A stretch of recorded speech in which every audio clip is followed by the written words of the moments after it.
तो hello friends, welcome back to my channel. और friend, आज की वीडियो सीरीज के अंदर हम स्टार्ट करने वाले हैं basic electrical and electronics engineering के यूनिट नंबर 4 को। बेसिकली अभी तक हम लोगों ने 3 यूनिट को अच्छी तरीके से डिस्कस किया हुआ है सब्जेक्ट के अंदर। तो अगर आपने उन वीडियोस को नहीं देखा, हमारे उस प्लेलिस्ट को एक्सेस नहीं किया, तो जरूर प्लेलिस्ट को एक्सेस कीजिएगा। प्लेलिस्ट का लिंक आपको नीचे डिस्क्रिप्शन बॉक्स में मिल जाएगा, आप वहां से उसे चेकआउट कर सकते हैं। ओके, तो फिलहाल यूनिट नंबर 4 का पूरा टॉपिक आपके सामने दिख रहा होगा। यानी यूनिट नंबर 4 के अंदर हमें ये सारे टॉपिक्स पढ़ने हैं। और बेसिकली आज की वीडियो सीरीज के अंदर हम जानेंगे construction, classification and working principle of DC machine. जी हाँ दोस्तों, डीसी मशीन क्या होता है, कंस्ट्रक्शन क्या है, क्लासिफिकेशन क्या है, इन सारे पॉइंट ऑफ व्यू को हम डिस्कस करेंगे। ओके, तो आइए स्टार्ट करते हैं। सबसे पहले डीसी मशीन होता क्या है? तो DC machine is an electromechanical energy conversion device. यानी जो डीसी मशीन एक प्रकार का इलेक्ट्रोमैकेनिकल एनर्जी कन्वर्जन डिवाइस होता है।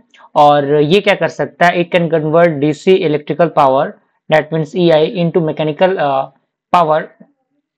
Omega T is called a DC motor. यानी ये क्या कर सकता है? ये कन्वर्ट कर सकता है डीसी इलेक्ट्रिक पावर को मैकेनिकल पावर में, जिसे हम लोग क्या कहते हैं? डीसी मोटर कहते हैं। क्लियर? अब यहाँ पे एक पॉइंट कह रहा है कि when it converts mechanical power into DC electrical power it is called a DC generator.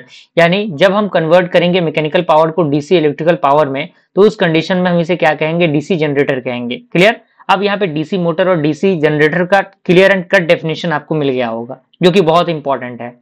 अब यहाँ पे कह रहा है कि there are basically 2 materials used in DC machine. यानी डीसी मशीन के अंदर मेनली 2 मटेरियल्स जो है वो यूज होते हैं। सबसे पहला आपका आता है कम्यूटेटर, और दूसरा हमारा आता है ब्रश।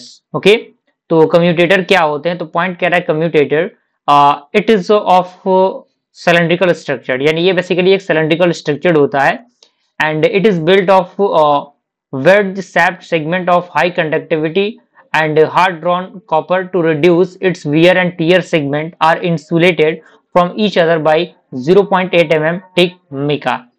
यानी ये किससे बना होता है? जो हम कह सकते हैं कि एक वेड शेप सेगमेंट से बना होता है, जिसकी कंडक्टिविटी काफी ज्यादा होती है, और ये रिड्यूस करता है वियर्स को और टीयर्स सेगमेंट को, जो इंसुलेटेड होते हैं हर एक दूसरे के द्वारा by the 0.8 mm thick mica के अकॉर्डिंग।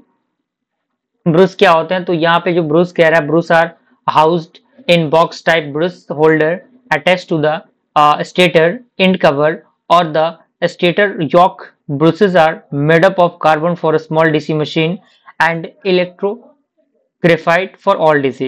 यानी जो ब्रूसेस होते हैं वो हाउस्ड के अकॉर्डिंग होते हैं बॉक्स टाइप में, जो कि ब्रूस होल्डर हम इसे कह सकते हैं बेसिकली। तो ये किससे बना होता है? ये कार्बन से बना होता है, जो कि स्मॉल डीसी मशीन के अकॉर्डिंग काम करता है, जिसमें इलेक्ट्रोग्रेफाइड होते हैं हर एक डीसी के लिए।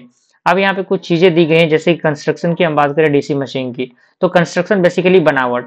तो ये बनावट आपके सामने दिया गया है। ये थ्योरेटिकल पार्ट को यहाँ पे आपको नहीं लिखना है, क्योंकि देखिए चीजें मैं नहीं चाहता कि लेंदी हो, आपके लिए चीजें काफी शॉर्ट प्रोवाइड की जाए, वही बेहतर है। तो आपको ये पूरे थ्योरेटिकल पार्ट को नहीं लिखना है, यहाँ तक आपको बस एक फिगर को बनाना है। फिगर को बनाना है, फिगर काफी इंपॉर्टेंट है, और जो जो फिगर के अंदर जो जो चीजें हैं उन सारी चीजों का नेमिंग प्रॉपर आपको देना है। अब यॉक क्या होता है? तो यॉक के बारे में आपको पता होना चाहिए कि यॉक क्या होता है।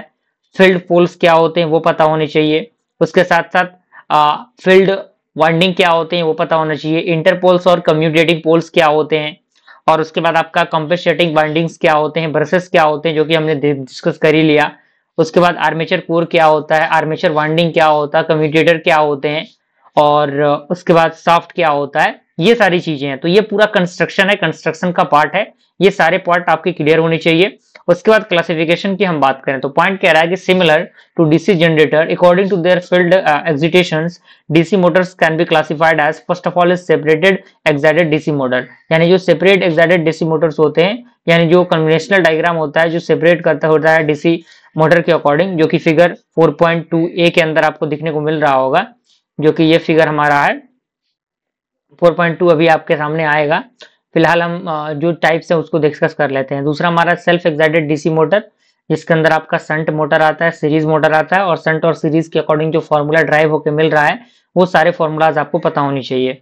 उसके बाद यहाँ पे देखिए फिगर, यहाँ पे एग्जैक्ट फिगर, यहाँ पे A, B, C और D चारों फिगर को आपको अच्छी तरीके से बनाना है प्रॉपर नेमिंग के साथ। और जितने भी आपके मोटर है, कंपाउंड है या फिर जो भी है, उन सारे के अकॉर्डिंग जो फॉर्मूला ड्राइव होकर मिल रहा है वो सारे फॉर्मूलाज आपको हाईलाइट करके लिखने हैं, क्योंकि इन्हीं फॉर्मूला के बेसिस पे जो न्यूमेरिकल क्वेश्चन है वो सॉल्व होते हैं।